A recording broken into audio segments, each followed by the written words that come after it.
everybody, thank you for joining me today. My name is Crystal Olivarria, and I am a scholarship coach. I help people find and apply for scholarships and afford college. And today we are going to start with our topic, which is the best way to avoid writer's block when writing scholarship essays. And today's quote is by writer H. Jackson Brown Jr., who says, "Don't waste time waiting for inspiration. Begin, and inspiration will find you." And that is certainly true, because if you wait for inspiration, you never know when it's going to happen or where you're going to find it. But if you start the process and you begin, then you're likely to find inspiration and you can use it, or you would think, that's inspiring. How can I use it in my process and in my journey of what I'm doing? So just to give you a little bit of a better understanding, we're going to start off with what is the definition of writer's block, which according to the website dictionary.com is writer's block is usually a temporary condition in which a writer finds it impossible to proceed with writing. And a lot of times what happens is when we start writing, we tend to come into three different obstacles that are common for most people, which is one, we're overwhelmed, and so we never actually get started, or we don't know how to start. We tend to think that writings happen in a logical order because we read in a logical order. And what I mean is when we read the title first, so we think we have to write the title first. We read the opening statement, which grabs our attention, so we think we have to get a wonderful, awesome, amazing opening sentence that grabs the scholarship judge's attention, and then we think we have to write it and then come to a powerful conclusion. And oftentimes that's not how great writings come about, especially for the title. The title usually comes somewhere throughout the writing process or towards the end of the writing process. So the writing process doesn't happen in the same order in which we experience the writing as a reader or someone enjoying it. And the biggest one too, I find, is that a lot of people expect perfection rather than progress. And if you're always expecting perfection the first time, anytime you write anything, you're not going to get going. You're not going to get started. It's not realistic. Great movies, plays, presidential speeches, great scholarship essays, they don't just come out. They take revision. They take time to revise. And a lot of it has to do with your ideas and providing clarity. So today, that's why we are here to talk about how do you get unstuck and what do you do when you are writing scholarship essays and you also come into a problem that is also known as writer's block.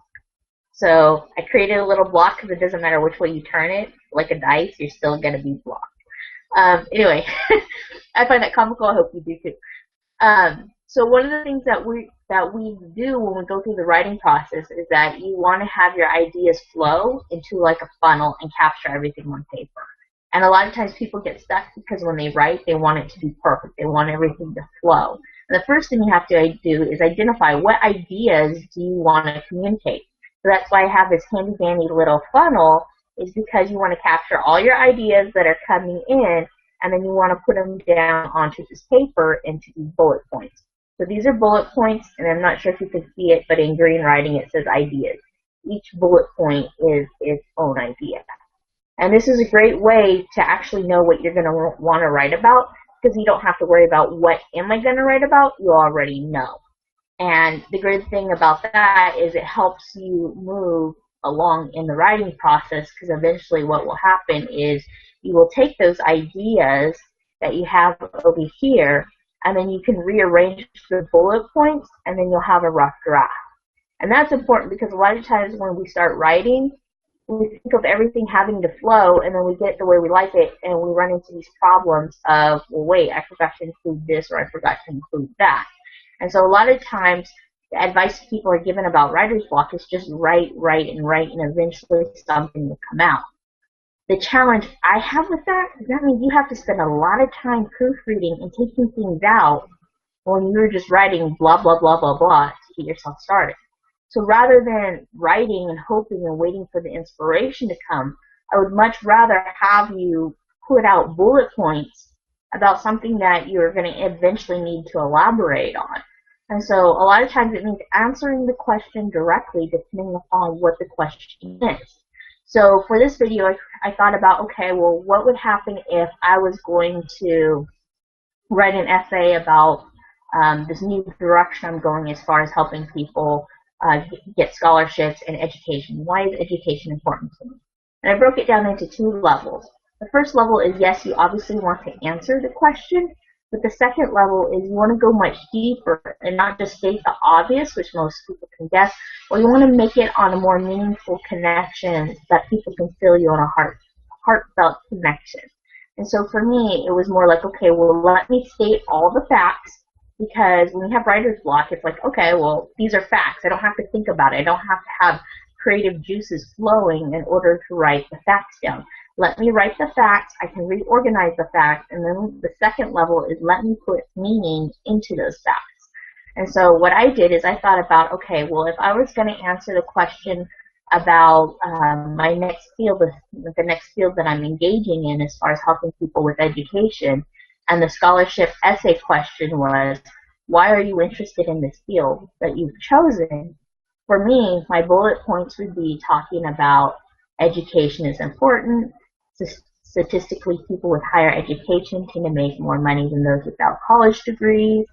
My second bullet point would be most educational institutions are not meeting students and parents' needs by keeping up with the skills that are necessary in the age of the internet.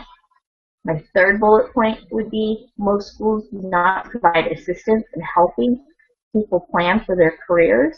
And my fourth bullet point would be I'm angry that students are pressured to go into college, but no one's taking the time to discuss ways to afford college. That angers me. So taking it down to a deeper level, like those are all things that people could pretty much guess. Like, okay, what you want to go into education, you want to help people, you want to do better, you want to make more money. Most people kind of get that. Like it's to some people they would say it's even obvious. It's just formal to communicate it and choose your words wisely. Taking it down to a deeper level, I created 4 more bullet points, and I said, explain what does education mean in the bigger picture? So my first bullet point would be, it is important for society to have a large group of highly educated workers. Populations of highly skilled workers attract investors and entrepreneurs who work together to create jobs. Education, my second bullet point, education is a hand up rather than a hand out. I personally believe that the human soul would rather take pride in having a career and making money than receiving a government handout, such as welfare. My third bullet point is I believe a lot of people want to get ahead, but they do not know how. And with the way technology and industries are changing, people cannot rely on the advice that has worked for their parents and their grandparents. People need access to information about how to make wise career decisions. And my fourth bullet point is people who have higher incomes are in a better position to give more frequently to their favorite organizations and charities. I believe that it's better for a person to be in a position to give than it is for them to need or receive. So with that, I just put down ideas that I thought would be important in a scholarship essay where I have to answer the question about why are you interested in this career field or career choice. And pretty much by just putting down the facts of how I felt, or facts that most people know, and then diving in deeper, I pretty much went ahead and already created an essay. It's a draft, it's an outline. It's beautiful because it doesn't take, I'm not stuck in a process of what am I going to write. This is what I'm going to write about, and let's take it to the next level. So I know some people are visual, so I'm going to go ahead and do a quick screen share. With that, now you just need to take it to the next level of refining it, and that is eventually how you take a rough draft and you go forward into the process of writing scholarship essays. So I hope you found this helpful. I will go ahead and create another video so that you can see how I would take a scholarship question and answer it and go through the process of writing. So thank you for joining me, and I will look forward to seeing you next time.